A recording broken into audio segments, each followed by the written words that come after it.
ஓம் ஸ்ரீ குருப்யோ நமக. ஹரஹர சங்கர ஜெய ஜெய சங்கர. தெய்வத்தின் குரல் இரண்டாம் பாகம். அத்தியாயம் பதார்த்தம்.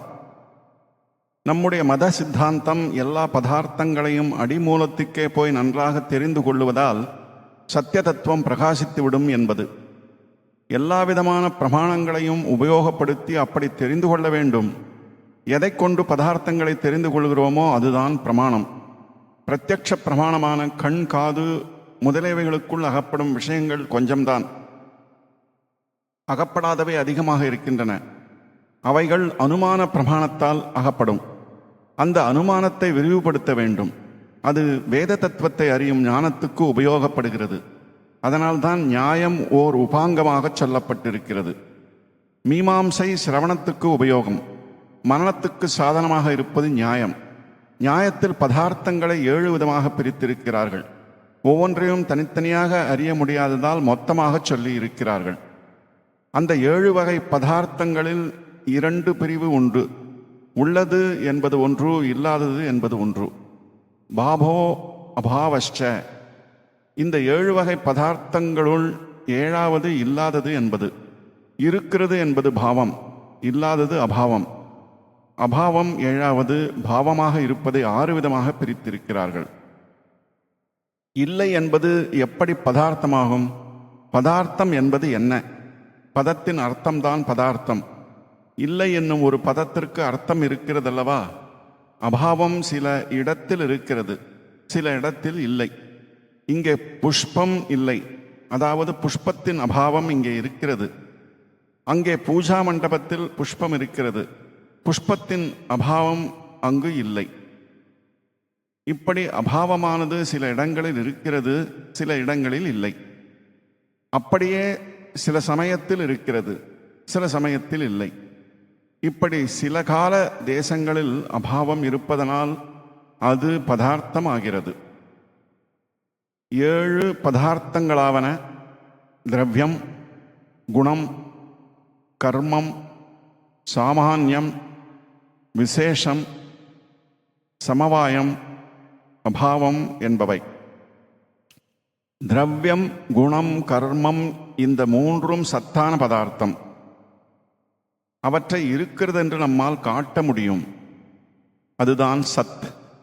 பாக்கி 4ம் அப்படி காட்ட முடியாதது. சத்தையோடு கூடியது முதல் 3 தான். இவற்றில் முதலாவதான திரவியம் ஸ்தூலமாக காட்டக்கூடியது. ஞானம், ஆசை, சந்தோஷம், துக்கம் முதலிய குணங்களை தனியாக பிரித்து காட்ட முடியாது. இவைகளெல்லாம் ஒன்றை ஆசிரியத்து இருக்கும், தனியாக பிரிக்க முடியாது. தாமரை சிவப்பாக இருக்கிறது, சிவப்பு தாமரையினுடைய குணம். இந்த சிவப்பை தனியாக பிரித்து காட்ட முடியாது. இப்படி ஒரு ஆசிரியத்தை ஒட்டிக்கொண்டு இருப்பதுதான் குணம். அது எதை ஆசிரியத்து இருக்கிறதோ அந்த ஆசிரியம்தான் திரவியம். சந்தோஷத்தையும் துக்கத்தையும் தனித்தனியாக காட்ட முடியாவிட்டாலும் ஒருத்தன் சந்தோஷமாகவும் துக்கமாகவும் இருப்பதை தெரிந்து கொள்ள முடிகிறதல்லவா? அப்போது சந்தோஷம், துக்கம் இவற்றையும் தெரிந்து கொண்டு விடுகிறோம். சிவப்பு தாமரையை பார்க்கும்போது சிவப்பு என்னவென்று தெரிந்துவிடும், சிவப்பு என்னவென்று தெரிந்து கொண்டு விடுகிறோம். கர்மம் என்பது காரியம். சலனம், போதல், ஓடுதல் முதலிய வேலைகள் கர்மாக்கள். அவைகளும் திரவியத்தை ஆசிரியத்தே நிற்கும். ஒருவன் ஓடுகிறான், ஓடுதலை அவனிடமிருந்து பிரிக்க முடியாது. அவன் ஓடுகிறான் என்பதை பார்க்க முடிகிறது. அப்போது அவன் உட்கார்ந்திருக்கவில்லை, படுத்திருக்கவில்லை என்ற வித்தியாசம் தெரிகிறது. அதனால் ஓட்டத்தை நாம் பார்க்கிறோம் என்று அர்த்தம். சாமான்யம் என்பது 4வது பதார்த்தம். அது ஜாதியை குறிப்பது. பல மாடுகள் இருக்கின்றன, அவைகளுக்குள் மாட்டுத்தன்மை என்னும் ஒரு பொதுமை இருக்கிறது. அதை நாம் ஜாதி என்கிறோம். அது எல்லா பசுக்களிடம் இருக்கிறது. அதுதான் சாமான்யம். ஒரே மாதிரி இருந்தும் வெவ்வேறாக இருப்பது வைசேஷிகம். பசுக்கள் ஒரே ஜாதியாக இருந்தும் அப்பசுக்களிடத்தில் ஒவ்வொன்றையும் தனித்தனியே பிரித்து காட்டக்கூடிய சில விசேஷ அடையாளங்கள் இருக்கின்றன. திரவியத்தையும் குணத்தையும் அதனுடைய காரியத்தையும் தனித்தனியாகவும் தனித்தனியானவற்றையும் பொதுமையையும் ஒரு முழு வஸ்துவையும் அதன் அவயவங்களையும் பிரிக்க முடியாமல் ஒட்டி வைத்திருப்பதுதான் சமவாயம் எனப்படுகிறது. அக்னியில் பிரகாசமான ரூபம் இருக்கிறது. அந்த பிரகாசத்தையும் ரூபத்தையும் பிரிக்க முடியாது. அது சமவாயம். திரவியமும் சேர்ந்தால் அதை சம்யோகம் என்று சொல்வார்கள். இவை ஒன்றோடொன்று சேராமல் தனித்து இருக்க முடியும். திரவியமும் குணமும் சேர்ந்தால் அது சமவாயம். திரவியமும் கர்மாவும் சேர்ந்தால் அது சமவாயம்தான். குணமும் கர்மாவும் ஒரு திரவியத்தை சேராமல் தனித்தும் இருக்க முடியாது. கடைசியாக வரும் அபாவத்தை பற்றி முதலிலேயே சொல்லிவிட்டேன். இப்படி பதார்த்தங்களை 7 வகையாக பிரித்தது போல ஒவ்வொரு பதார்த்தத்தையும் பல வகையாக பிரித்திருக்கிறார்கள். திரவியம் என்பது 9 விதமாக பிரிக்கப்பட்டிருக்கிறது.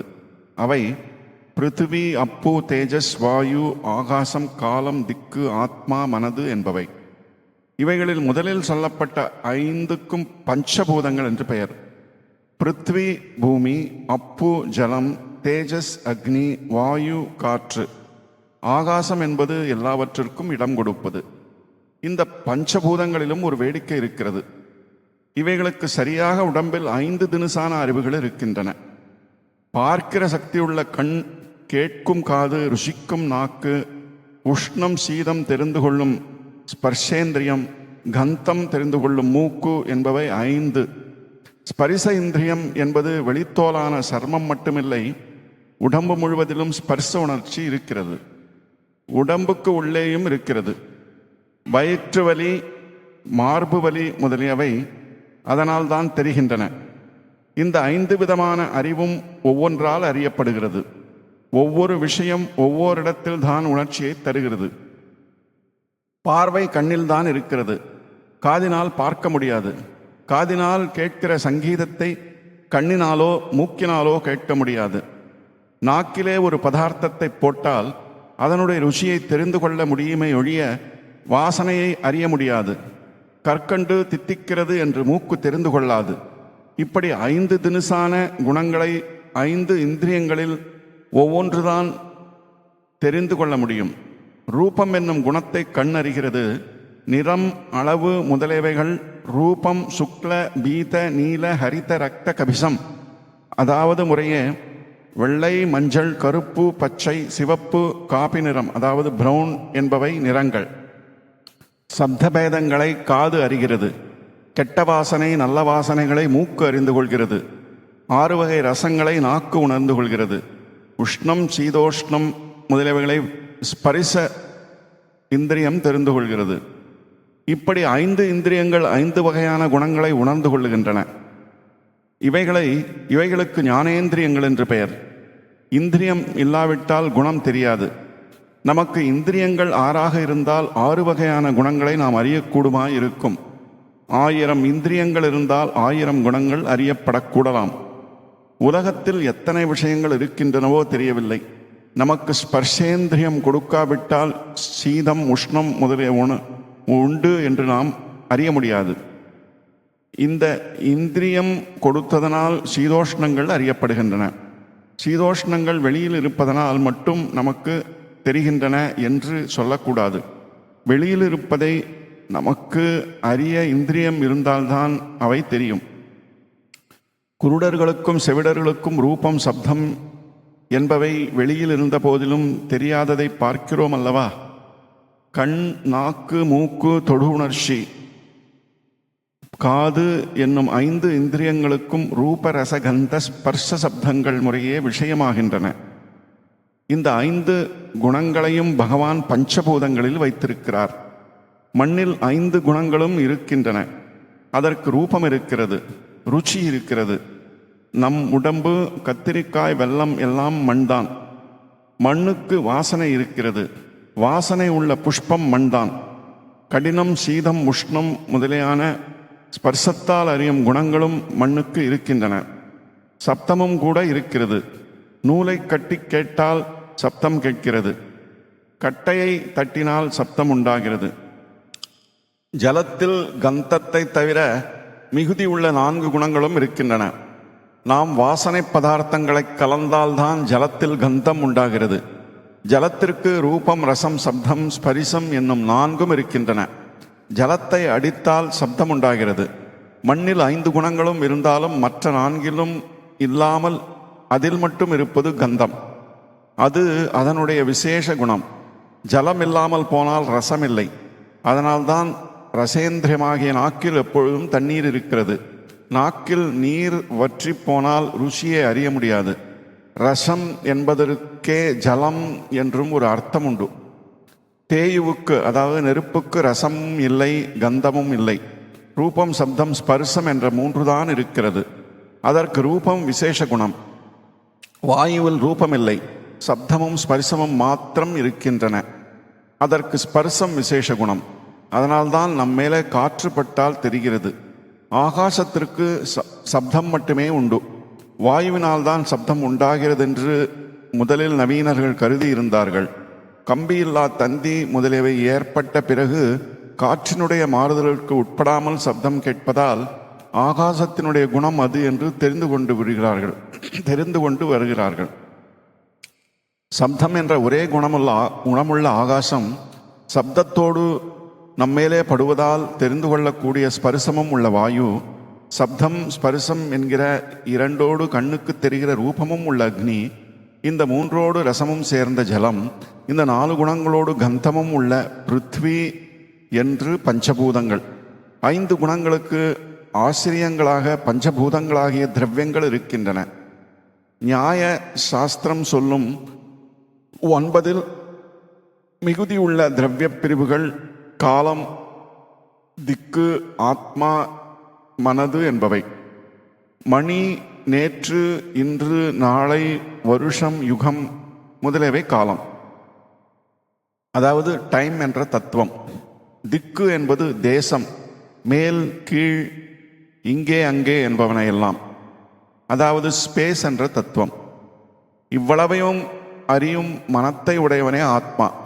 மற்ற எல்லாம் அவனுக்காகத்தான் இருக்கின்றன. அவன் 2 விதம். அசட்டு ஆத்மா ஒருவன், அசடா இல்லாத ஆத்மா ஒருவன். இவர்கள் முறையே ஜீவாத்மா, பரமாத்மாவென்று சொல்லப்படுவார்கள். லோகத்தில் நடப்பதையெல்லாம் வெறுமே பார்த்து கொண்டிருப்பவன் பரமாத்மா. இதிலே மாட்டிக்கொண்டு துக்கப்படுபவன் ஜீவாத்மா. ஜீவாத்மா பலர், பரமாத்மா ஒருவர். இவ்விருவரும் சைத்தன்ய, அதாவது அறிவுள்ள ஜீவ வஸ்துக்கள். வேதாந்தம் அறிவே ஆத்மா என்று சொல்கிறது. நியாயசாஸ்திரமானது அறிவை உடையவனான ஞானவான் ஆத்மா என்று சொல்கிறது. சிறிய அறிவை உடையவன் ஆத்மா என்று துவைத்தமாகத்தான் நியாயம் பேசுகிறது. வேதாந்தப்படியோ ஏகமான பேரறிவே ஆத்மா. அதற்கு வேறாக அறியப்படும் ஒன்றே இல்லை. பல ஜீவாத்மாக்கள் என்று கூட இல்லை. ஆனால் நியாயப்படி அறிவு குணத்தில் சேர்க்கப்பட்டிருக்கிறது. ஆத்மா திரவியம், ஞானம் அதன் குணம். ஞானாசிரயன் ஆத்மா. பரமாத்மாவினுடைய ஞானத்தில் தெரியாத ஒன்றும் இல்லை என்பதாக அவரை மட்டுமே நியாயத்தில் பேரறிவாக சொல்லியிருக்கிறது. ஜீவாத்மாக்கள் கொஞ்சம் ஞானம் உடையவர்களே. அதனால் நமக்கு கிஞ்சித் ஞர்கள் என்று பெயர் ஏற்பட்டிருக்கிறது. கிஞ்சித் என்றால் கொஞ்சம். பரமாத்மாவே சர்வஜர். நாம் ஞானாசிரயமாகவும் அஜ்ஞான ஆசிரயமாகவும் கலந்து இருக்கிறோம். பரமாத்மா பூர்ண ஞானாசிரயமாக இருக்கிறார். ஆத்மா விபு, அதாவது அது எங்கும் நிறைந்திருக்கிறது. பரமாத்மாவும் எங்கும் நிறைந்திருக்கிறது என்று நியாயசாஸ்திரத்தில் சொல்லப்பட்டாலும் ஜீவ பரமாத்ம அபேதம் சொல்லப்படவில்லை. ஏனென்றால் இந்த சாஸ்திரத்தின் நோக்கில் அறிவு என்பது ஒவ்வொரு ஜீவரிடத்திலும் தனித்தனியாக ஏற்பட்டிருக்கிறது. அந்த இடம்தான் மனது. அந்த மனதினால்தான் சுகமும் துக்கமும் உண்டாகிறது. குணம் 24 பிரிவாகவும் கர்மம் 5 பிரிவாகவும் நியாயசாஸ்திரத்தில் பிரிக்கப்பட்டிருக்கின்றன. இப்படிப்பட்ட பதார்த்த ஞானம் இருந்தால் உண்மையை அறிந்து மற்றவற்றில் வைராக்கியம் உண்டாகி மோட்சம் வரும் என்கிறது நியாயசாஸ்திரம். துக்கம் சுகம் எதுவுமில்லாத வெறுமையாகவே அது மோட்சத்தை சொல்லும். வேதாந்த மார்க்கத்தின்படியே நாம் மோட்சத்தை அபேட்சித்தாலும் அந்த வழியிலும் உபதேசத்தை ஆராயும் மனனத்திற்கு நியாயம் மிகவும் உபயோகப்படும். பஞ்சபூதங்களையும் ஜீவாத்மாவையும் மனசையும் நாம் தெரிந்து கொள்கிறோம். பரமாத்மாவை எப்படி தெரிந்து கொள்ள முடியும்? அவன் ஒருவன்தான் அறிய முடியாதவன். அவனை அறிவதற்காகத்தான் அனுமானம் வேண்டும். மற்றவைகளை அறிவதற்கு பிரத்யட்ச பிரமாணமே போதுமானது. ஸ்ருதி வாக்கியமானது ஈஸ்வரன் இருக்கிறான் என்று சொல்கிறது. இருந்துதான் ஆக வேண்டும் என்று அனுமானத்தால் சித்தாந்தம் செய்வது நியாயம். ஒரு சின்ன அனுமானத்தை இப்பொழுது பார்க்கலாம். நான் உட்கார்ந்துள்ள இந்த சிம்மாசனம் ஒருவன் பண்ணித்தான் ஆகியிருக்கிறது என்பது நமக்கு தெரியும். பண்ணினவனை நேரில் தெரியாததால் இது பண்ணப்பட்டது என்பதே பொய் என்று சொல்லலாமா? வேறு சிம்மாசனங்களை பண்ணி நாம் பார்த்திருக்கிறோம். அதை கொண்டு இதையும் பண்ணினவன் ஒருவன் இருக்க வேண்டும் என்பதை தெரிந்து கொள்கிறோம். அவனுக்கு இதை பண்ணுகின்ற சக்தி உண்டு என்பதையும் அறிந்து கொள்கிறோம். அதை போல ஜகத்து எல்லாவற்றையும் பண்ணுகிறவன் ஒருவன் இருக்கிறான். அவன் சர்வஜன், சர்வ சக்திமான், எல்லாரையும் ரட்சிக்கின்றமையால் கருணாநிதியாகவும் அவன் இருக்க வேண்டும். இம்மாதிரி விஷயங்களை ஆக்ஷேபனை சமாதானங்களோடு சரியான அனுமானத்தை கொண்டு நிர்ணயிப்பது நியாயசாஸ்திரம். இத்துடன் பதார்த்தம் என்ற இந்த அத்தியாயம் நிறைவு பெறுகிறது. ஓம் சாந்தி சாந்தி சாந்தி.